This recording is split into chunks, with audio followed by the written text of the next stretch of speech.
Bonjour, aujourd'hui on se retrouve avec Axel pour une vidéo autour du Pilate pour voir un peu plus en profondeur qu'est-ce que ça fait sur notre corps.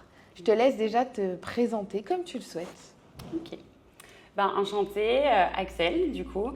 Cette vidéo, je pense qu'elle va avoir un vrai impact parce qu'on aimerait bien remettre au centre le Pilate et surtout se dire que le Pilate, c'est un bon complément, mais ça ne doit pas être juste la seule et unique solution qui vous fait retrouver votre corps, qui vous fait vous sentir mieux, mais c'est vraiment une des solutions, un des médiateurs qui peut vous permettre de vous sentir mieux.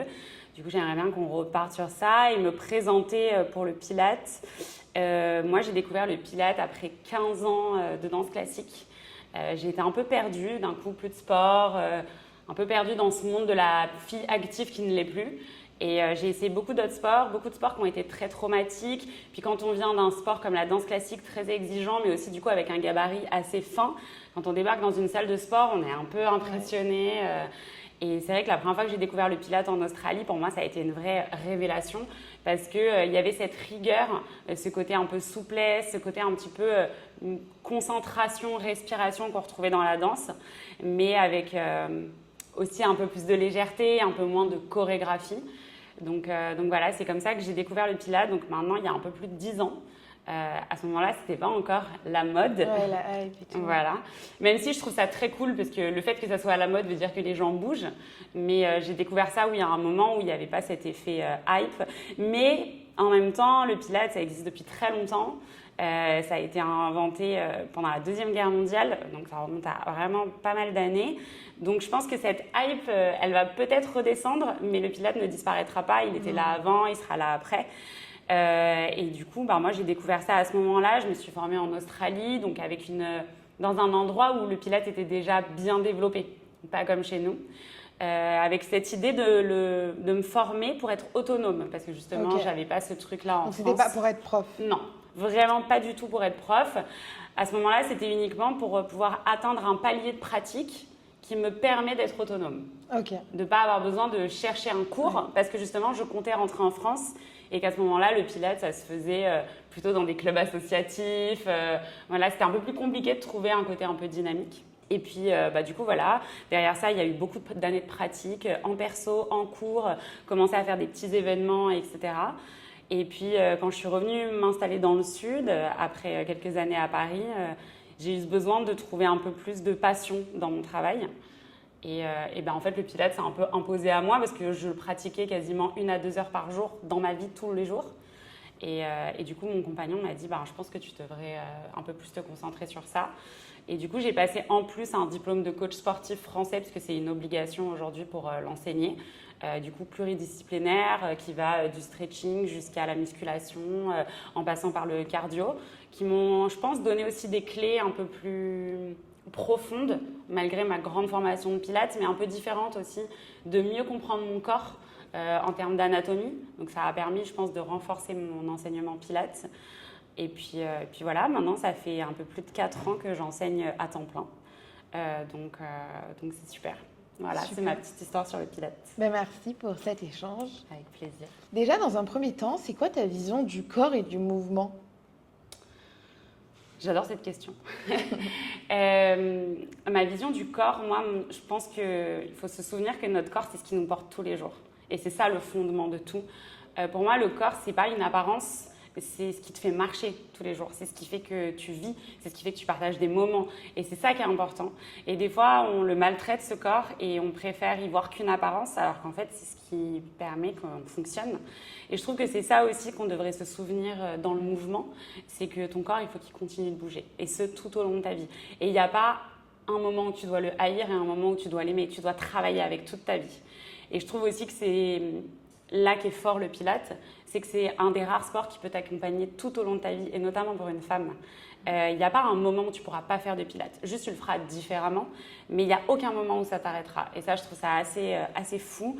Et je trouve aussi que du coup, le mouvement, c'est quelque chose qui va évoluer au fur et à mesure de notre vie, qu'on ait un accident, que l'âge passe, que notre densité osseuse diminue. On va devoir s'y adapter. Et souvent, j'ai l'impression qu'on travaille contre ça. Comme si on voulait ralentir le vieillissement de notre corps, alors qu'en fait, on peut juste mieux vieillir avec, mieux s'adapter à l'évolution de notre corps Et cette notion de mouvement, elle est hyper intéressante parce qu'aujourd'hui, on voit des sports très traumatiques que je critique pas du tout, mais comme le crossfit, moi par exemple, je fais beaucoup de courses à pied. C'est des sports, à un moment donné dans notre vie, qu'on va devoir lâcher puisque notre corps sera plus capable de suivre ce mouvement. Et le Pilates, non, jamais, parce que justement, on trouvera toujours une manière de bouger, de mouvoir en fonction de notre corps. Il ne faut pas oublier le lien entre les deux et pas penser que c'est une rivalité. Et je trouve que ça, c'est assez important. Merci. Super. Et du coup, pour en revenir avec le lien que tu as fait par rapport au corps, au mouvement, pourquoi moins de souffrance n'égale pas moins de bienfaits? Parce qu'aujourd'hui, on est dans une société où souvent on prône la performance, on a l'impression qu'il faut travailler dur. Mais aujourd'hui, on revient souvent à des choses plus simples. Et d'ailleurs, le Pilates, je trouve que c'est bien aujourd'hui qu'on fasse cette vidéo pour montrer que du coup, moins de souffrance n'égale pas moins de bienfaits. Comment toi, tu expliquerais ça avec le Pilates? Je trouve que, une fois de plus, c'est une question très intéressante dans le sens où effectivement, on est dans une course à la performance. On le voit, toujours des sports plus extrêmes, associer des combos toujours plus dingues en se disant plus je saute haut de l'immeuble, plus ça sera impressionnant et plus mon corps va me prouver qu'il fait quelque chose de bien. La différence avec le Pilates, c'est qu'en fait, on évolue. Et je trouve que cette notion de progression qu'on a oubliée, on veut directement, aujourd'hui, on court, on veut courir un marathon la semaine d'après. On fait du surf, on veut surfer la plus grosse vague au Portugal. Ben non, le Pilates, en fait, ça nous apprend à partir de nos soucis, de notre corps. Et c'est avec ça qu'on évolue. Et peut-être qu'un jour, on atteindra un archétype du Pilates qu'on voit sur Instagram, mais c'est pas ça qui crée le bienfait. Le bienfait, c'est la régularité, c'est le fait de travailler avec ses outils, avec son propre corps. Et du coup, effectivement, les effets sont que plus importants, parce qu'au final, on construit quelque chose de durable. On ne vient pas juste créer un one-shot, se dire « Ok, pendant 3 mois, je prépare un Irox, pendant 3 mois, je prépare un triathlon, et puis après, c'est fini. » Non. En fait, là, on arrive à construire une routine qu'on arrive à garder. Donc, effectivement, c'est moins de souffrance à l'instant T, mais par contre, c'est une régularité. Et ça, c'est vraiment la différence avec le Pilates et tout ce qui est sport extrême. Et peut-être aussi, ça permet d'éviter les creux de sport et d'être du coup plus sur l'endurance, avoir du coup des effets, parce que souvent, on oublie en fait qu'au final, c'est juste un peu tous les jours l'essentiel. C'est comme je dis souvent, des fois, il vaut mieux aller marcher quand on a la flemme pour ne pas se dégoûter. 100%. Aller marcher une demi-heure, 1 heure, comme on le souhaite, au lieu de se dégoûter ou de sauter sa séance. Parce qu'il y en a aussi, même on va en revenir juste après, sur les hormones, les cycles féminins. Il y a des femmes qui se battent encore aujourd'hui à aller quand même à la salle quand elles ont des douleurs. Peut-être qu'aussi le Pilates, c'est une alternative à des moments plus doux. À des moments plus doux quand on n'est pas capable de s'arrêter. De faire plus. Ouais. Non, mais parce qu'il y a aussi des femmes qui ne sont pas capables normalement de le faire, mais qui le font quand même. Juste pour se dire, je dois cocher cette case. Qu'elles l'ont fait parce que aussi, et c'est totalement normal, on n'a pas tous conscience de comment notre corps fonctionne, la physiologie, nos organes, nos hormones. On ne sait pas tous comment ça fonctionne. Non, mais c'est sûr. Et je pense que si on a un peu ce rapport culpabilité avec le totalement. sport. Après, c'est un travail, je pense, de toute une vie, de soi, avec soi-même. 100%. Mais du coup, c'est vrai que on a aussi cette impression, je pense, liée à la culpabilité de si je ne souffre pas, ça n'a pas marché. Alors qu'en fait, de temps en temps, être aussi doux avec soi et avec son corps, ça a l'effet inverse. Et puis pareil, il y a une manière de pratiquer le Pilates, comme je le disais, pour toutes les intensités, pour tous les cycles, pour tous les moments de ta vie. Et aujourd'hui, une dame de 89 ans, je pense à l'une de mes clientes, à qui je fais du Pilates assise sur une chaise qui n'a pas la mobilité de ses jambes, n'est pas un cours de Pilates que je fais à une jeune femme ou un jeune homme de 20 ans en pleine possession de ses moyens. Et c'est très bien ce que tu soulignes, parce que souvent, tu sais, il y a des filles, elles font des cours de Pilates, elles en ont fait qu'un ou elles en ont fait 2 et elles sont tombées sur le mauvais cours. Et du coup, elles se font une image sur le cours, comme quoi c'est quelque chose de très léger pour les personnes plus âgées. Et c'est vrai que moi, en pratiquant le Pilates au quotidien, j'ai fait plein de cours très différents, très intenses, comme très doux. Et c'est vrai que ça dépend de la personne, ça dépend de son approche, ça dépend de tout un tas de choses. Ça dépend de plein de choses, ça dépend aussi du public qu'elle a en face. C'est vrai que les profs s'adaptent souvent et c'est très bien cette approche dans le Pilates. Et je pense qu'elle est essentielle. Elle est Ouais. essentielle. Et je trouve que c'est aussi ce que prône la discipline, c'est de se dire, vu que tout le monde est le bienvenu, tu es plus ou moins obligé de t'adapter. Parce que c'est pas un cours fermé, c'est pas une discipline fermée, vu qu'on ne cherche pas la performance. Oui. C'est ouvert à tout le monde. Oui, c'est pas comme un coach de sport qui va essayer Non. de te pousser à Exactement. bout pour que tu évolues. Là, ça va atteindre plus... cet objectif. Exactement. Que souvent, quand on arrive dans un cours de pilates, la prof, elle dit, est-ce que quelqu'un a une douleur? Exactement. Moi, j'ai toujours vu ça dans les cours de pilates et c'est Coach, et chose c'est qu'on fait pas agréable. forcément dans un cours Ouais. co-autre. Ouais, Ouais. ouais. Donc, c'est bien qu'il y ait ce respect du corps qui soit plus présent peut-être dans cette discipline. Et du coup, pour nous, les femmes, avec nos cycles féminins ou aussi pour toutes celles qui ont des dérèglements hormonaux, pourquoi, selon toi, le pilate peut vraiment les accompagner, nous accompagner au mieux? Pourquoi cette discipline Alors déjà, je le dis souvent en rigolant quand je vois quand je vois un homme rentrer dans ma salle, peu importe la salle, je leur dis ça va être plus dur pour toi. Parce qu'en fait, les femmes de base ont un corps qui est voué à bouger, de par le fait qu'on est potentiellement censé avoir une grossesse ou plusieurs. Nos articulations sont un peu plus mobiles et on a plus de tissus profonds. Parce que justement, ces tissus profonds vont nous permettre potentiellement de protéger quand on sera enceinte. Alors qu'un homme a beaucoup plus de testostérone et des articulations beaucoup moins mobiles parce que justement, on n'est pas sur le même schéma de corps. Et du coup, je pars du principe aussi que le pilate est quand même si ça a été inventé par un homme, une discipline qui écoute le corps de la femme un peu plus que d'autres disciplines. Parce qu'on vient travailler justement ces muscles profonds pour lesquels on aura besoin à plusieurs cycles de notre vie. Et aussi parce que cette adaptabilité de la pratique permet aussi de s'écouter pendant tout le long de notre cycle et aussi les dérèglements hormonaux. On peut venir adapter les séances en fonction de ça. Moi, j'ai beaucoup de filles qui, pendant, on va dire, leur semaine un peu moins sympa, vont venir qu'une fois au lieu de deux. Ou alors, la semaine où vraiment elles ne sont pas en forme, elles vont venir qu'au pilate et pas à la salle. Alors que c'est des filles qui vont aussi à la salle. Mais plus parce qu'en fait, elles ont besoin de s'écouter, elles ont besoin de douceur pendant ce moment. Mais elles ont, comme tu le disais tout à l'heure, quand même besoin de faire quelque chose. Ce besoin de sentir leur corps en mouvement. Elles veulent juste adapter leur mouvement. Et tu as aussi tout ce côté respiration qui vient oxygéner ton corps et qui vient calmer ton système nerveux. Et ça, quand même, c'est aussi hyper important. Il y a beaucoup de sports qui viennent stresser notre système nerveux. Le pilate, normalement, vient l'apaiser par la respiration et un mouvement plus fluide, plus flow. Donc, je pense que cette connexion vient vraiment te permettre de plus l'apprécier pendant ton cycle. Ouais, totalement, totalement. Et pour ajouter, pour celles qui ont besoin peut-être de petits détails, en fait, le système nerveux, quand il est déréglé, il peut fabriquer plus de cortisol. Et pour toutes les femmes qui ont des dérèglements hormonaux et qui cherchent, exemple, à dégonfler, à s'affiner et qui n'y arrivent pas malgré le fait qu'elles vont à la salle de sport, qu'elles se tuent au sport, qu'elles bougent énormément, en fait, le pilate, c'est bien parce qu'on bouge quand même, mais on ne suractive pas notre système. Exactement. Et on ne le met pas en alerte. Et on ne le surcharge pas, en fait. Exactement. On a cette notion de surcharge, de toujours plus, toujours plus. Et j'ai l'impression, tu sais, qu'on fabrique... Je vulgarise, parce qu'il faut y mettre de la nuance selon les séances. Mais on fabrique, du coup, pendant la séance, que les bonnes hormones dont on a besoin.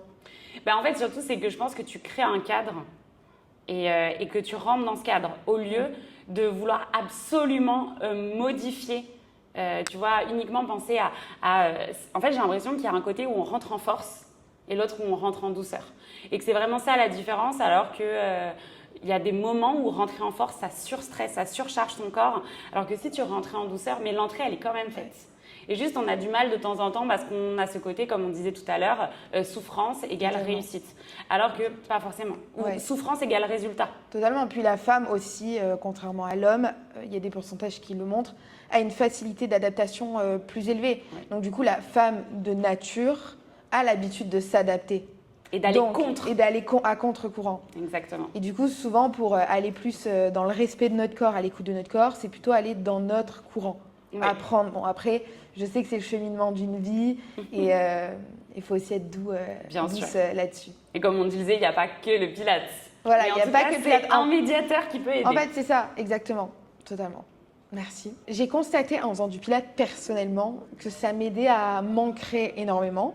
Ancré, pour ceux qui ne connaissent pas, on va dire, pour vulgariser, ça remet dans le moment présent. Quand tu es ancré, tu es dans le moment présent, tu es ici, là, maintenant. Tu n'es ni dans le futur, ni dans le passé. Et quand, du coup, tu es dans le moment présent, ça réduit l'anxiété. Du coup, pourquoi, selon toi, il y a ce lien, en fait, dans le Pilates? Est-ce que tu vois chez tes élèves un vrai lien entre manque d'ancrage et anxiété? Est-ce que tu vois aussi par rapport à des profils certaines choses, les bienfaits? Parce qu'en fait, là, on en revient encore au système nerveux et aux bienfaits du Pilates, finalement. Alors, franchement, il y a un des fondements du Pilates qui est quand même la respiration, qui fait toute la différence. C'est-à-dire que moi, je commence toujours une de mes séances avec un moment de respiration. Parce qu'aujourd'hui, l'humain a du mal à respirer. Oui, c'est drôle parce que finalement, c'est vital, mais on ne respire pas forcément bien. Et en fait, cette notion de respiration, de se connecter à son corps dans le Pilates, ça permet d'être tellement à l'intérieur de soi. On n'a pas le temps, je dis toujours en rigolant pendant ma séance, de penser au fait de est-ce que j'ai vidé le lave-vaisselle, est-ce que je me suis bien garée. Non, vous n'avez pas le temps de penser à ça. Vous êtes là pour vous défouler, mais pas en vidant votre esprit. En fait, vous rentrez à l'intérieur de votre esprit, vous rentrez à l'intérieur de votre corps par ce système de la respiration et aussi par une discipline qui ne vous laisse pas le choix. En fait, si on veut être dans son flow de Pilates, si on veut être dans sa respiration, on ne peut pas se permettre d'être ailleurs. Et en fait, ça te fait te revenir à l'intérieur de ton corps, t'ancrer, qui est aussi un des fondements du Pilates, l'ancrage et la respiration. Et en fait, cette symbiose des deux, ça permet d'être là et juste là. T'es pas après, t'es pas avant, t'es pendant ton cours, dans ton corps. Et du coup, je pense qu'effectivement, pendant cette séance, je le vois, moi j'ai beaucoup de filles qui viennent avant le tunnel du soir, en sortant de boulot, avec plein de problématiques. Elles vont m'en parler 2 minutes avant le début du cours. Une fois qu'on est sorti du cours, elles me parlent uniquement de ce qu'on vient de faire. Ouais. Elles ont oublié ce qui s'est passé avant, ce qui va se passer après, parce qu'elles ont tellement eu ce moment pour elles, ou pour eux en général, que tout s'efface en fait. Il n'y a pas cette course folle. Moi, je sais souvent, je dis en rigolant, je compare quand je vais courir, je pense à tout. Des fois, j'ai même des idées en courant. Pendant mes séances de Pilates, je n'ai pas vraiment d'idées en dehors de ce que je suis en train de faire. Ouais. Et donc, je pense que tu as aussi ce sentiment d'apaisement de pas la course à après, juste qu'est-ce que je suis en train de faire maintenant, qu'est-ce que je ressens dans mon corps, qu'est-ce qui se passe, comment je peux l'améliorer ou pas. Et donc, c'est vraiment ça, ce côté ancrage, c'est qu'on est pendant la séance. Ouais. Et je pense que c'est génial aussi parce que du coup, pour toutes les personnes qui pensent trop, qui sont anxieuses, d'apprendre et d'apprivoiser petit à petit, du coup, le moment présent. Parce qu'aujourd'hui, quand on parle du moment présent, des fois, on ne sait pas par quoi commencer quand on dit s'ancrer, moment présent. Du coup, le Pilates, c'est un bon... Oui, c'est un bon médiateur, je pense. Un bon outil. Un bon outil pour commencer à s'apprivoiser le moment présent quand on cherche à développer peut-être un petit peu tout ça. Oui, parce qu'en plus, aujourd'hui, on entend beaucoup parler de la méditation, de plein d'autres choses qui nous permettent de nous ancrer. C'est super intéressant. Je pense qu'aujourd'hui, pour atteindre un certain stade en méditation, par exemple, ça demande beaucoup plus de learning, beaucoup plus d'apprentissage. Là où en fait le Pilates, on va être beaucoup plus guidé parce qu'on a une prof qui va nous permettre de lâcher prise un peu. Et surtout, on n'a plus ce côté je suis maître de mon ancrage. Ben non. En fait, je donne mon ancrage à ma respiration, je donne mon ancrage à ma pratique. Et du coup, ma pratique passe par mon professeur, un écran, parce que c'est aussi OK de le pratiquer chez soi. Mais ce que je veux dire, c'est qu'on remet entre les mains de la pratique en général cet ancrage. Ouais.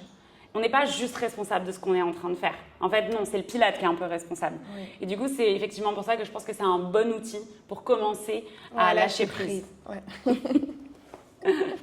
Ouais, c'est génial. D'ailleurs, n'hésitez pas si vous avez des questions sur ces sujets, sur l'ancrage, sur le moment présent ou d'autres sujets dont on parle dans la vidéo, n'hésitez pas à nous le dire en commentaire. Et du coup, pourquoi le fait de sentir son corps, ça apaise tant notre mental ? Je ne sais pas si j'aurai une bonne réponse, mais je vais essayer d'y répondre. Parce que je pense qu'au quotidien, on essaye au contraire d'oublier notre corps. On se concentre sur l'extérieur, on se concentre sur ce qu'on doit accomplir, on se concentre sur des besoins plus vitaux et simples comme je dois manger, je dois marcher, je dois aller à tel rendez-vous, etc. Et là, en fait, on se concentre sur le fondement de notre corps, comment il respire, comment il bouge. Et ça, pendant la journée, on ne le fait pas. Pendant la journée, on suit juste le rythme de notre vie, on est juste dans cette espèce de course effrénée. Et donc, je pense que là, ce retour à l'essentiel de notre corps, il fait plaisir. Il fait du bien. Et puis quand on commence à gagner en mobilité, à retrouver des mouvements qu'on avait peut-être perdus, en fait, on a une espèce de satisfaction personnelle et qui n'est pas liée à de la performance, qui est plutôt liée à un bien-être déjà physique je aussi. sais faire ça. Oui, il y a ça, mais aussi déjà le fait Juste de se lever le matin et de ne pas avoir mal au dos, ou de ne pas se sentir hyper rêche. Exactement. Des fois, je dis en rigolant, j'ai un de mes élèves pendant un de mes cours qui m'a dit « Oh là là, depuis que je viens au Pilates, je peux porter ma petite fille sans avoir mal au dos. » Trop beau. Bah, ça, pour moi, j'ai tout gagné, en fait. Je trouve ça super cool aussi d'accompagner des athlètes. J'ai des filles qui font du triathlon et qui viennent au Pilates pour détendre leurs muscles ou qui font du trail. Et c'est super parce que je les aide à atteindre un mieux-être dans une performance. Et ça, c'est cool. Ouais. Mais je trouve ça aussi super cool d'accompagner des gens dans des choses du quotidien qu'on pensait avoir perdues. Ouais. Et ça, c'est incroyable. De se dire, là, je viens de porter ma petite fille pendant tout le week-end et j'ai pas mal au dos.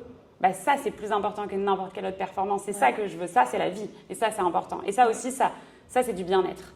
Plus que du sport. Donc, je trouve que le rapport, il est flagrant quand on le pratique. Oui, j'imagine. On va passer un peu aux mythes qu'on doit casser. Parce qu'il y a beaucoup de choses, je pense, à dépoussiériser un peu autour. Beaucoup de on-dit. Exactement. Bon, après, surtout avec notre ère où la parole est très ouverte, donc très libre, et ça a du bon, mais ça a aussi des petits côtés qui font que ça peut créer des petites croyances chez beaucoup, et c'est normal parce que le Pilates c'est trop doux, ça ne muscle pas vraiment. Qu'est-ce que tu en penses? Faux. Ok, pourquoi?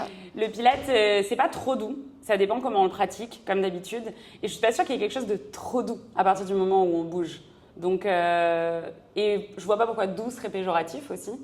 Donc non, c'est pas trop doux. Et oui, ça muscle. Après, comme je le disais tout à l'heure, et comme je le dis en général, le Pilates ne vient pas créer du muscle superficiel. Le Pilates, on vient créer du muscle dans notre matière actuelle. C'est-à-dire que le Pilates va nous permettre de nous dessiner, de créer une forme dans un muscle déjà existant. Il ne va pas venir nous permettre de prendre du muscle superficiel. Voilà. Okay. C'est un sport de filles, c'est pas assez viril. Qu'est-ce que tu en penses? Faux. Même si j'adore voir les hommes rentrer dans ma salle et se stresser ou penser au contraire que ça ne va être facile, hyper accessible. Et en fait, pas du tout. Et en vrai, en plus de ça, c'est un petit peu plus dur pour eux, lié à ce contraste muscle superficiel, testostérone que la femme et l'homme ont de différents. Mais non, pas du tout. Moi, j'adore avoir aussi des hommes et justement, ils ont encore plus à gagner en mobilité souvent. Encore plus qu'une femme. Ça peut bien les soutenir du coup. Exactement, et ça peut aussi venir vraiment les aider dans leurs autres sports qu'ils accomplissent avec beaucoup plus de brutalité ou de performance. Ça peut leur permettre d'équilibrer, soit de continuer cet autre sport beaucoup plus longtemps, ou soit de devenir même encore plus performant dans cet autre sport. Et de mieux récupérer peut-être aussi. 100 fois. Alors ça, oui, ça c'est sûr et certain, de mieux récupérer. Et surtout, il y a certains sports qui font perdre en mobilité parce qu'on gagne tellement de muscles superficiels qu'on a du mal à bouger. Surtout, je pense notamment aux hommes par rapport au dos qui développent la musculation. Exactement, qui développent une musculature du dos, des bras assez dense. Mais en fait, cette musculature, cette place du muscle finit par nous faire perdre en mobilité. Et c'est là où c'est super d'équilibrer avec le Pilates parce que finalement, on arrive à faire bouger ces grandes carcasses avec beaucoup plus de mobilité. Ok, merci. C'est juste du stretching. Qu'est-ce que tu en penses? Faux encore. Il y a le stretching et il y a le Pilates. Okay. C'est deux choses différentes. Les fondements, il y a des fondements qui se ressemblent, bien sûr, mais c'est comme si on disait le hip-hop et le classique. Rien à voir. Bien sûr, c'est de la danse. Donc là, c'est deux méthodes d'allongement du muscle liées à la respiration, liées à l'ancrage, liées forcément à de la mobilité, à de la souplesse. Mais c'est deux pratiques différentes. Un cours de stretching n'est pas un cours de pilates et un cours de pilates n'est pas un cours de stretching. Bien sûr que l'un et l'autre peuvent se nourrir, mais ce n'était pas du tout la même chose. Ok, merci. Le réformeur, c'est mieux que le tapis. Faux. À vrai dire, il n'y a pas de vrai ou faux. Déjà, premièrement, je dirais que ça dépend de vous, de la personne qui va pratiquer. Et ensuite, c'est un accessoire, le réformeur. Le réformeur, en gros, il y a le pilates. Et dans le pilates, on peut pratiquer le pilates sur un tapis. On peut pratiquer le pilates sur un réformeur. On peut pratiquer le pilates sur un kayak, sur une chaire. Il y a beaucoup d'accessoires. Donc l'un ne vaut pas mieux que l'autre, ça dépend ce qu'on cherche, ça dépend ce qu'on veut. C'est vrai qu'aujourd'hui le réformeur est très à la mode et tant mieux, parce qu'une fois de plus ça fait amener les gens à une pratique qu'ils n'avaient peut-être pas avant. Mais pour moi il n'y a pas de gagnant. Chaque pratique a ses avantages. Voilà. Elles peuvent être très complémentaires aussi. Même super complémentaires. Et je pense que ce qui fait le succès du reformer aujourd'hui, c'est parce qu'il y a ce côté machine. Du coup, ça rajoute souvent un côté ludique. Poids aussi. Vraiment plus ludique, je pense. Assez ludique parce que le poids, le reformer ne l'apporte pas vraiment. Mais par contre, elle vient soutenir le corps à des endroits où on va sentir beaucoup plus vite la limite de notre corps sur un tapis. Parce que finalement, quand on vient chercher l'allongement de ses muscles, par exemple de ses jambes, je pense aux tenseurs de jambes sur un tapis, on va se dire bah là je suis arrivée à mon maximum, je ne peux pas aller plus loin. Alors qu'en fait quand on est sur le reformer, vu que la machine nous soutient, qu'on a des fois des straps, on vient chercher un peu plus loin et ça paraît plus ludique, un peu plus fun. Totalement. Donc je pense que c'est aussi ça qui fait le succès du reformer aujourd'hui. Super, merci. C'est seulement pour la rééducation et les blessés? Non, faux. Ce qui est seulement pour la récupération et les blessés, c'est les kinés, qui sont d'ailleurs souvent mes meilleurs amis. Parce qu'une fois qu'on a fini son chemin chez le kiné, souvent on est envoyé chez la prof de pilates. Et j'adore. Non, en fait, on a cette espèce d'idée que c'est que pour les blessés ou pour des rééducations, parce qu'en fait, c'est adapté à tous. Et c'est ça la différence. C'est qu'on ne va peut-être pas aller faire une compétition d'haltérophilie quand on est blessé, alors qu'on peut aller faire un cours de pilates quand on est blessé. Mais ça ne veut pas dire qu'on ne va pas faire un cours de pilates quand on est en pleine forme. Ouais. Voilà. Le pilates fait-il maigrir ou perdre du ventre? Je pense qu'il n'y a pas de bonne ou de mauvaise réponse. Je pense que ça dépend de l'intention que vous y mettez et il n'y a jamais de solution miracle, comme pour tout dans la vie d'ailleurs. Après, je pense que le pilates, c'est jamais négatif. Au contraire, on vient travailler du renforcement musculaire profond. Donc forcément, après, comme d'habitude, ce n'est pas une recette miracle. Mais ça vous permet de déjà retrouver votre corps, retrouver du mouvement dans votre corps. Donc forcément, c'est le chemin qui conduit vers ça, si c'est ce que vous cherchez. Ça permet de retrouver une sérénité mentale. Donc forcément, ça amène aussi sur ce chemin-là. Après, c'est comme d'habitude, ça dépend ce qu'on cherche, ça dépend l'intention qu'on y met et ça dépend les efforts qu'on fait autour. En tout cas, effectivement, ce n'est pas une pilule miracle, si c'est ça la question. Oui, totalement. Mais c'est vrai que c'est juste une discipline. Moi, personnellement, j'ai pu le constater. Exemple sur moi qui ai des problèmes hormonaux, où je peux avoir plus de résultats qu'en faisant d'autres sports, parce que du coup, ça n'active pas le cortisol, et comme on en a parlé en début de vidéo. Voilà. Et aussi, je rajouterais, c'est que ce qui fait qu'on peut avoir cette sensation, parce qu'on voit beaucoup justement de vidéos ventre plat grâce au pilates, etc. Et elles ne sont pas complètement infondées.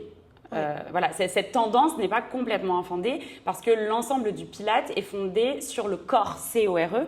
Et le corps CORE, c'est notre sangle abdominale, c'est notre ventre, qui est notamment une source de problème chez la femme avec les hormones, ou plus un problème quand on s'y accommode. Mais ce que je veux dire, c'est que donc forcément, cette zone-là est travaillée non-stop et activée non-stop pendant une séance de Pilates. Là où d'autres sports vont la solliciter qu'en dernier recours, voire beaucoup moins.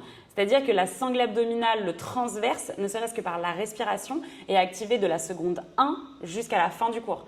Donc oui, forcément, c'est ce côté ventre plat, parce qu'en fait, on est très ciblé sur cette zone.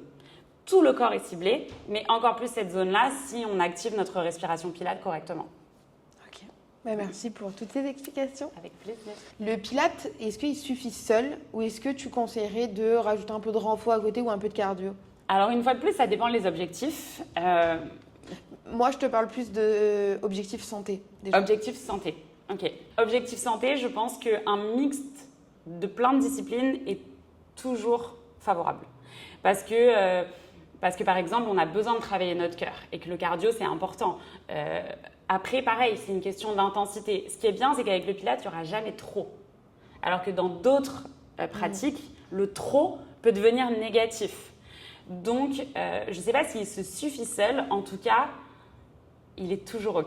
Oui. Voilà. Je pense il peut maintenir quelqu'un en forme et en bonne santé. Il maintient quelqu'un en forme. D'ailleurs, si on repart de l'histoire du Pilate, ça a été inventé par Monsieur Joseph Pilate, qui a quand même inventé cette discipline parce qu'il était enfermé dans une pièce, qu'il ne savait pas quand est-ce qu'il en sortirait, qu'il n'avait pas le droit d'avoir de poids, de contact avec d'autres humains. Et il s'est dit, moi, je vais sortir d'ici, mais quand je vais sortir d'ici, il faut que je sois en forme physique. Du coup, est-ce que c'est suffisant ? J'imagine qu'il en est la preuve, oui. Est-ce que c'est la seule nécessité ? Non. On peut toujours travailler d'autres choses. En tout cas, je pense que oui, ça maintient. Ok. Merci pour cette petite rubrique histoire. Oui, toujours. Est-ce qu'on peut faire du Pilate enceinte ou après un accouchement ? Oui. bien sûr. C'est même recommandé. Après, comme d'habitude, je pense qu'une femme se connaît elle-même le mieux. Donc, si vous ne le sentez pas, eh ben, il ne faut pas y aller. Si vous n'avez pas confiance aussi dans la prof, parce que pas toutes les profs sont formées pour ça. Donc, je tiens quand même à alerter sur ça, dans le sens où renseignez-vous, soyez sûr de votre pratique. C'est un moment que vous allez vivre que quelques fois ou qu'une seule fois dans votre vie. Donc, je pense qu'il faut être sûr quand on le fait. N'hésitez pas à poser des questions, si elles sont formées ou non. Si elles sont formées ou non, si elles-mêmes se sentent à l'aise ou non avec le fait de vous avoir dans le cours. Parce que des fois, il y a aussi certains cours qui n'ont pas du tout été réfléchis pour une femme enceinte. Moi, personnellement, j'ai trouvé ça très intéressant, notamment vu qu'on a quand même tout ce côté corps transverse. Donc oui, alors déjà, postpartum, c'est incroyable. Ça vous permet de retrouver de la mobilité.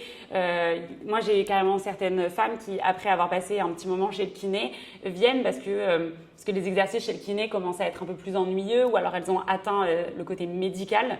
Et pour reconstruire du coup toute cette force au niveau du périnée, elles adorent le pilate et c'est génial. Et pendant la grossesse, en fait, ça peut aussi permettre de gagner en mobilité une fois de plus et de soulager le dos. Des moments où justement le dos est mis à rude épreuve. Donc voilà, après, toujours apprendre de manière encadrée. Mais oui, je pense que c'est favorable. Quelle est la différence entre Pilates et yoga? Alors, c'est très différent. Ils sont souvent associés ou souvent confondus par le commun des mortels, comme je dis.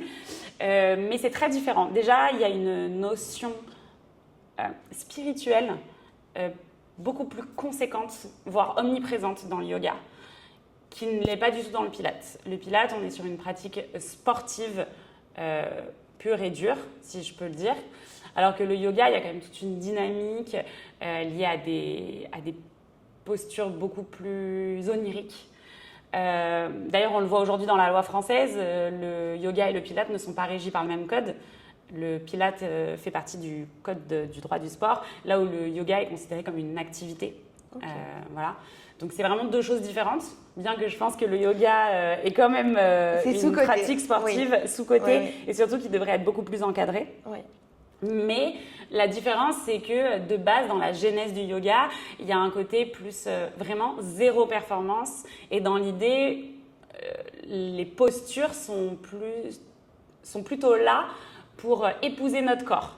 Là où le pilate reste quand même un sport avec des faux et des vrais. Voilà. Okay. Si je peux...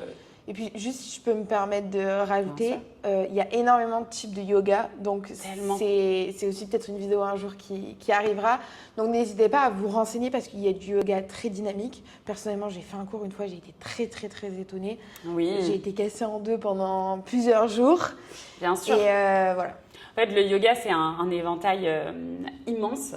On l'a vachement vulgarisé en mettant un peu yoga sur tout, comme aujourd'hui on fait avec le pilate, hein, et c'est OK. Sauf que, effectivement, je pense que la vraie différence, en tout cas, moi personnellement, pour pratiquer le yoga, pratiquer le pilate, mais enseigner uniquement le pilate, je trouve que l'enseignement du yoga a un côté spirituel beaucoup plus intense. Ouais. Voilà, c'est vraiment la différence des deux parce qu'effectivement, moi, j'utilise même des postures de yoga dans mes cours de pilates, mais elles sont déconnectées de leur spiritualité. Du coup, ça ne devient pas du yoga, ça devient juste une posture qu'on pourrait utiliser en stretching, en pilates, en yoga. Donc, je pense que c'est vraiment ce côté spiritualité onirique, à ça d'une religion. Oui, parce que souvent, ça a été représenté par un certain type de personnes. Oui, et puis parce que c'est aussi la volonté du yoga, c'est qu'on va plus loin que sur le corps. Il y a ce côté vraiment méditation très important. Il y a vraiment un aspect général. Quand on apprend le yoga, souvent, moi j'ai beaucoup de copines qui sont profs de yoga, elles ont des formations où une grosse partie de leur formation est plus onirique que physique. Ok. D'accord. Parce que c'est vraiment une part très importante du yoga. Parce que la posture numéro 1 du yoga, c'est juste d'être debout. Et en fait, aujourd'hui, être debout dans le yoga, c'est réaligner certaines parties de son corps, c'est réaligner son esprit avec son corps. Donc, ça va un peu plus loin que, je pense, juste... Ouais, moi, j'avoue, je ne suis pas encore assez renseignée sur ce sujet. Oui, bien sûr. Mais c'est vrai que j'avais échangé avec une docteure qui est pédopsychiatre de base et qui a refait un mentorat ou qui a refait une formation en médecine en lien avec le yoga et qui a fait toute une thèse autour des gens TDAH. Et en fait, C'est que je vois une autre approche aussi du yoga. Bien sûr. D'ailleurs, aujourd'hui, c'est enseigné à l'école. Ok. Ouais. Il y a des cours aujourd'hui, je ne sais plus l'acronyme. Donc, du coup, il y a un acronyme et ça fait rentrer du yoga à l'école pour les enfants.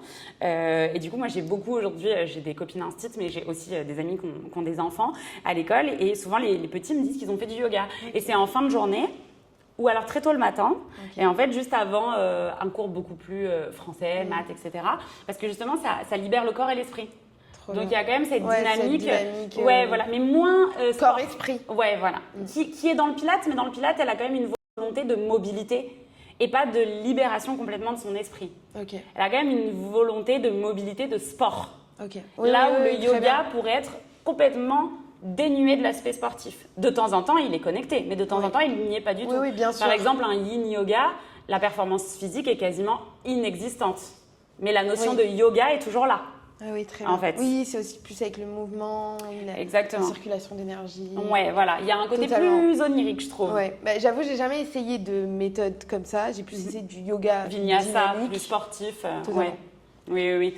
Non, t'as des méthodes. Genre, je sais que le yin yoga, par exemple, pour en avoir pratiqué pendant des hautes périodes de stress, on tient une posture qui peut être très simple, par exemple d'être allongé pendant 8 minutes.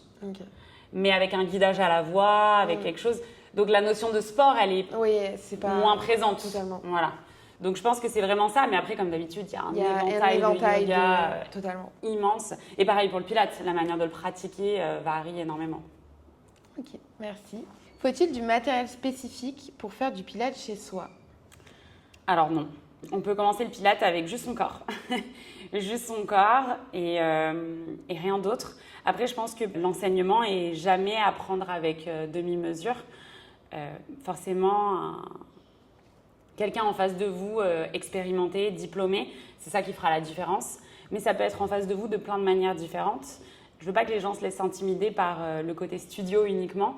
Le Pilates peut se pratiquer chez soi, peut se pratiquer dehors, peut se pratiquer en studio. C'est aussi ça la beauté de ce mouvement, c'est qu'on peut le faire de plein de manières différentes. Après, je voudrais quand même alerter sur le fait que c'est très important d'être face à quelqu'un qui sait ce qu'il fait. Mais comme toute discipline, comme toute chose à vrai dire.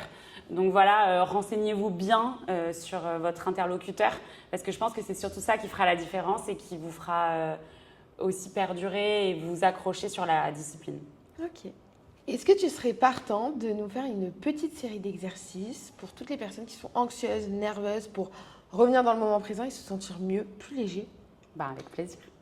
Ici, on va faire quelques petits exercices simples qu'on peut faire chez soi avec un petit guidage assez facile pour calmer l'anxiété et vraiment commencer à aborder le Pilates ou juste renforcer ses fondements. On va commencer par un exercice qui est basé uniquement sur la respiration. C'est comme ça que je commence tous mes cours et c'est comme ça que vous devriez commencer votre pratique, histoire d'apaiser le système nerveux et de vraiment se concentrer, de rentrer dans son corps.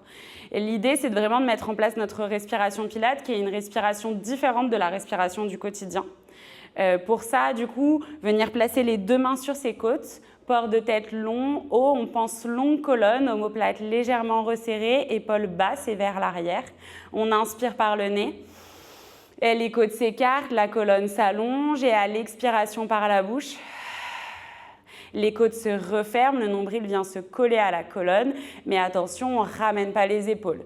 On y va ensemble, on inspire par le nez.